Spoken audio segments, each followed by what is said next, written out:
സർക്കാർ എന്നും അതിജീവിതയ്ക്കൊപ്പം, സർക്കാർ എന്നും അതിജീവിത, അത് പിന്നെ എപ്പോഴും അങ്ങനെയാണല്ലോ പറയാ, സർക്കാർ എന്നും അതിജീവിതയ്ക്കൊപ്പം. സർക്കാർ മറ്റേ നമ്മുടെ മുൻ കണ്ണൂരിലെ മുൻ ADM ഉണ്ടല്ലോ നവീൻ ബാബുവിന്റെ ഭാര്യ മഞ്ജുഷക്കും ആ അനാഥരായ 2 കുട്ടികൾക്കും ഒപ്പമാണ് പാർട്ടി എന്ന് പറയുകയും പാർട്ടി വളരെ കൃത്യമായി PP ദിവ്യയോടൊപ്പം നിലയുറപ്പിക്കുകയും ചെയ്തത് നമ്മൾ കണ്ടതാണ്. PP ദിവ്യ ഇപ്പോൾ ഓരോ ദിവസവും പ്രകോപനപരമായ പോസ്റ്റുകളൊക്കെ ഇട്ട് അർമാദിക്കുന്നത് നമ്മൾ കണ്ടതാണ്. അപ്പോൾ പാർട്ടി ഇങ്ങനെ പറയും അതിജീവിതക്കൊപ്പമാണ് എന്ന് പാർട്ടി പറയും, പക്ഷേ പാർട്ടി ഒരിക്കലും അതിജീവിതക്കൊപ്പമല്ല എന്ന് നമുക്കറിയാം.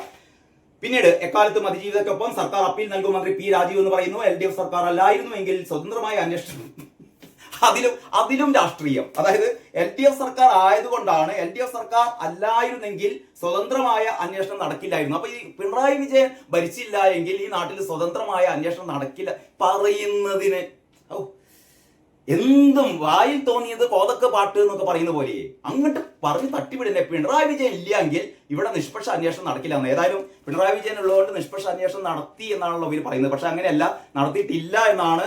ഈ അപ്പീൽ പോകും എന്ന് പറഞ്ഞ 2 തോണിയിൽ കാല് വെച്ചിട്ടാണ് ഇവർ പോകുന്നത്. പിണറായി വിജയൻ ഉള്ളത് കൊണ്ടാണ്. അങ്ങനെയാണെങ്കിൽ ഇങ്ങനെ നമുക്ക് പറഞ്ഞൂടെ, പിണറായി വിജയൻ ഭരിക്കുന്നത് കൊണ്ടാണ് അതിജീവിതർക്ക് നീതി കിട്ടാത്തത് എന്ന് വേണം പറഞ്ഞൂടെ. പറയുന്നതിന് ഒരു ലോജിക്ക് വേണ്ടേ? ദേശാഭിമാനിക്ക് അത് ഇല്ലല്ലോ. പിന്നീട് എന്താണ്, രാഹുൽ മാങ്കൂട്ടം 2ാമത്തെ ബലാത്സംഗ കേസിൽ അറസ്റ്റ് ചെയ്യാം എന്ന് കോടതി പറഞ്ഞിട്ടില്ലാന്നേ, കള്ളത്തരം പറഞ്ഞു കേട്ടില്ലേ. കോടതി പറഞ്ഞത് എന്താണ്, അതിന്റെ അടിയിൽ ശക്തമായ നടപടികൾ എടുക്കരുത്. അതായത് നാളെ വിധി പ്രസ്താവിക്കുന്നവരെ, ഈ മുൻകൂർ ജാമ്യാപേക്ഷയിൽ വിധി പ്രസ്താവിക്കുന്നവരെ രാഹുൽ മാങ്കൂട്ടത്തിനെതിരെ ശക്തമായ നടപടികൾ എടുക്കരുത് എന്ന് പറഞ്ഞാൽ അറസ്റ്റ് ചെയ്യരുതെന്നാണ്. അതിന് പകരം പറയാണ് 2ാമത്തെ ബലാത്സംഗ കേസിൽ അറസ്റ്റ് ചെയ്യാം. ഇത് AKG സെന്റർ എന്ന് പറയായിരിക്കും, അല്ല കോടതി അങ്ങനെ പറഞ്ഞിട്ടില്ല കേട്ടോ. രാഹുൽ മാങ്കൂട്ടത്തിൽ ക്രൂരമായി പീഡിപ്പിച്ചു എന്ന് 23-കാരിയുടെ മൊഴി ഞാൻ നേരത്തെ പറഞ്ഞല്ലോ. ആ മൊഴി ഇവർ പറഞ്ഞത് എന്തൊക്കെയാണെന്നറിയോ? ഒന്ന്, 2023 സമൂഹ മാധ്യമത്തിലൂടെയാണ് രാഹുലിനെ പരിചയപ്പെട്ടത് എന്നും തുടർന്ന് വിവാഹ വാഗ്ദാനം നൽകി പീഡിപ്പിച്ചു എന്നുമാണ് പരാതി.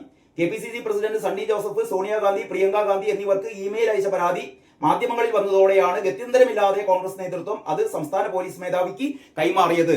ഇതിൽ പറയുന്നത്, സംസാരിക്കാമെന്ന് പറഞ്ഞ് ഹോം സ്റ്റേയിൽ കൊണ്ടുപോയി ബലാത്സംഗം ചെയ്തു എന്നാണ് മൊഴി. ശരീരമാകെ മുറിവേൽപ്പിച്ച് ലൈംഗിക അതിക്രമം നടത്തിയെന്നും I want to rape you, എനിക്ക് നിന്നെ ബലാത്സംഗം ചെയ്യണം എന്ന് പറഞ്ഞുകൊണ്ടിരുന്നു എന്നും മൊഴിയിൽ പറയുന്നു. പാനിക് അറ്റാക്കും ശ്വാസം മുട്ടലും അനുഭവപ്പെട്ടിട്ടും ലൈംഗിക അതിക്രമം തുടർന്ന് വിവാഹം ചെയ്യാനാകില്ല എന്നറിയിച്ചു. മാനസികമായും ശാരീരികമായും തകർന്നു പോയെന്നും അതിൽ അതിജീവിത പറഞ്ഞു. വീണ്ടും ബന്ധം പുനഃസ്ഥാപിക്കാൻ രാഹുൽ പിന്നാലെ നടന്നു. ഇതൊക്കെ കഴിഞ്ഞിട്ട് വീണ്ടും പിന്നാലെ രാഹുൽ നടന്നു അത്രേ. വീടിന് സമീപം കാറുമായി വന്ന് കൂടെ പോരാൻ പലവട്ടം ആവശ്യപ്പെട്ടു എന്നും രാഹുലിനെ ഭയമാണെന്നും അതിജീവിത മൊഴി നൽകി. രാഹുൽ മാങ്കൂട്ടത്തിന്റെ വിശ്വസ്തൻ ഫെനി നൈനാനാണ് ഹോം സ്റ്റേയിലേക്ക് രാഹുലിനെ കൊണ്ടുപോയത് എന്നും മൊഴിയിലുണ്ട്.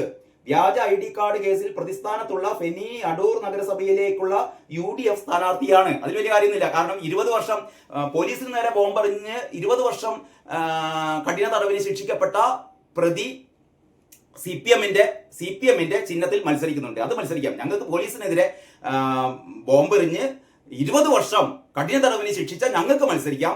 പക്ഷേ ഈ ഫെനി നൈനാന് മത്സരിക്കാൻ പറ്റില്ല. ഞങ്ങൾ ഇട്ട ബർമുഡ, നിങ്ങൾ ഇട്ടാൽ ട്രൗസർ.